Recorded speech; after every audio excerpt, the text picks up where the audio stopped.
Welcome to the demonstration, Accessing ELA, Math, and Science Summative Assessment Results in SIRS video. This video is part of a series of micro-learning style videos from the Introduction to the California Educator Reporting System, or SIRS, for test coordinators and administrators. A resource guide accompanies this video series and can be accessed in the description of this video. For this demonstration, we are going to enter as a district admin for our sample district. I'm going to click Enter Sandbox, and it will take us to our SIRS Sandbox homepage. We are going to start by searching for our school, and I'm going to actually select Sample Middle School and start with grade 8.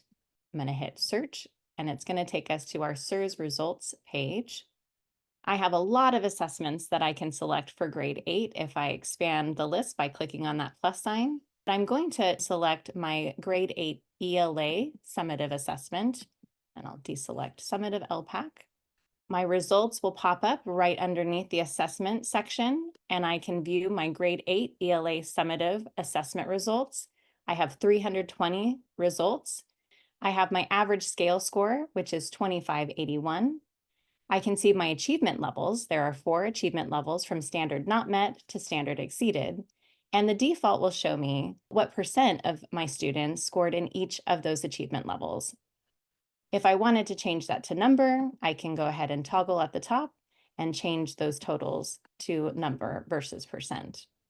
When you're viewing ELA summative or math summative assessment results in the live SIRS environment, you will have an additional button that has composite scores available between overall and claim. This will allow you to view the composite claim results for the ELA and math summative assessments.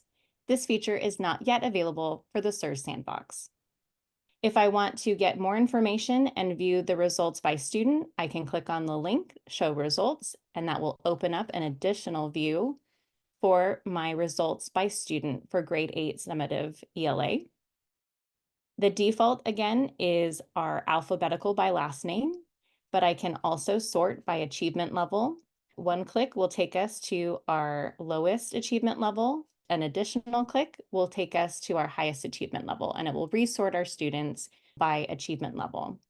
I can also do the same thing to sort students by scale score. If I click, it will take me to the lowest, and I can click again, and I can view my students in order of the highest scale scores. I can also export those results by clicking on Export CSV, and it will export and download a file directly to my computer. Once I've reviewed my results by student, I also have some additional views for ELA summative results and assessments. I really love looking at the writing trait scores that I'm going to select in the drop-down for our results view. We can see how our students scored for each of the writing genres and how many points that they earned for each category on the scoring rubric. And we can click on different tabs to view the different genres. Because this is a sandbox, we're going to see all of the writing genres available, but when you are in your live SIRS environment, only the genres that your students were assigned and the scores that are available will pop up. If I would like to view results by Lexile for ELA or Quantile for my math summative assessments, I can select an additional view, which is Lexile report for our ELA assessments, and I can see the Lexile measures and the Lexile ranges for the students that took the summative ELA assessment in each of my grade levels. For grade 8 ELA summative, I have my student list, and I can again sort by Lexile measure to see my beginning readers or my more advanced readers, and I can see exactly what that Lexile range is for each of my students.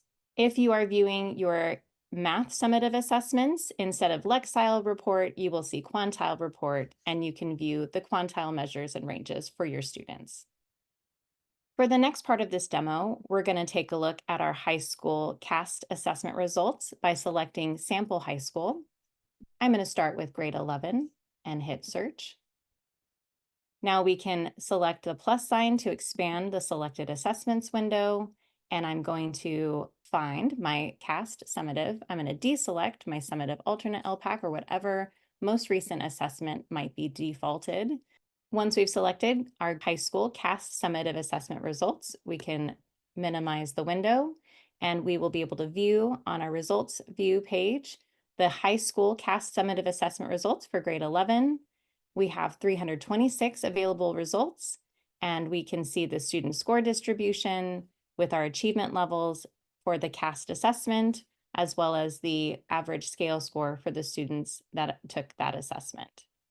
I can click on my show results view link, and it will be able to open up my results by student view.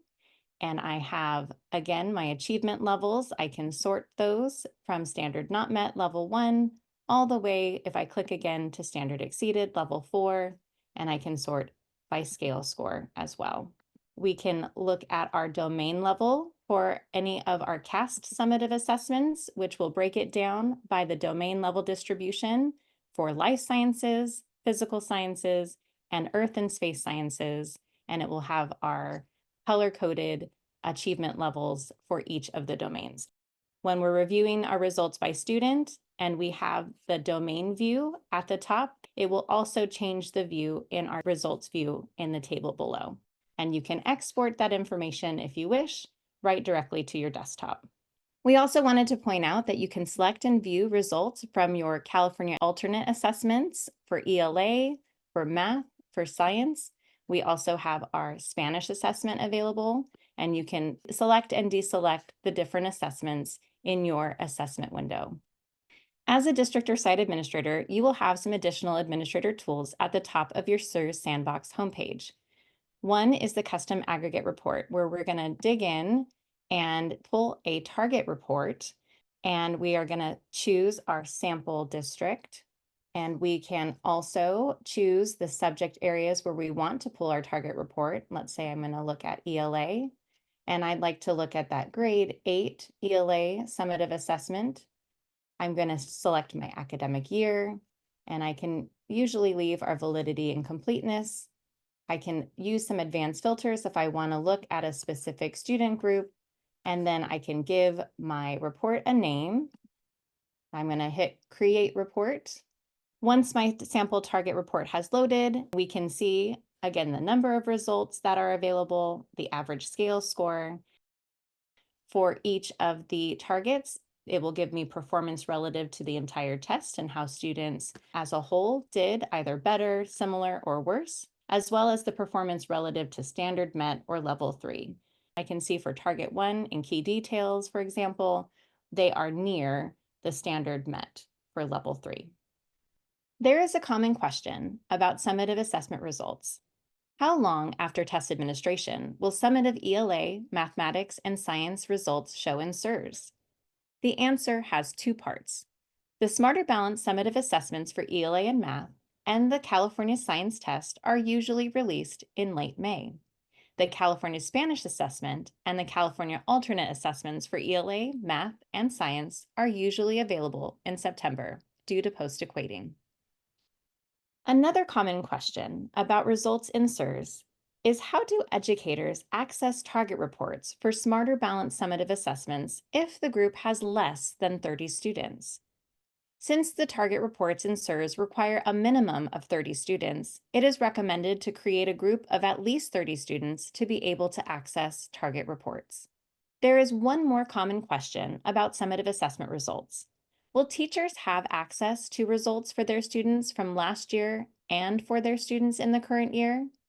Since student groups are automatically reset each summer, the answer is yes, if both groups of students have been rostered to the teacher within the current year. So multiple groups can be added to any teacher, like one group with the current students and another that has students from last year. This way, they can see the results for the students they taught the previous year, as well as the results for the students currently in their classroom. To wrap up this video, we invite you to explore the SURS Sandbox on your own. First, locate the instructions and the link to the sandbox, both of which are in the resource guide which accompanies this series of microlearning videos. When you start your exploration, be sure to access the sandbox using the district administrator role. Remember, since this is a sandbox, you can't break anything, and the data will look different when you log in to your actual SURS environment. You may do one or all of the following tasks. create a custom aggregate report, export data using the data export, search results for a student, search results by a school or group. For the CAST, find the achievement levels by domain. For the Smarter Balanced ELA, find the writing trait scores or target reports. As you explore the sandbox and the summative ELA, math, and science data, there are two specific questions to consider. How might you use the summative data from SIRS alongside other data to inform next steps? Who needs this information, and how will you share it? And when you think of who needs to know this information, think widely to include curriculum and instruction staff, classified staff, teacher leads, and more. This is your time to explore the sandbox. Thank you for watching this demonstration of accessing summative ELA, math, and science results in SIRS. We hope you found this information to be useful. The full video series title list is located in the description of this video.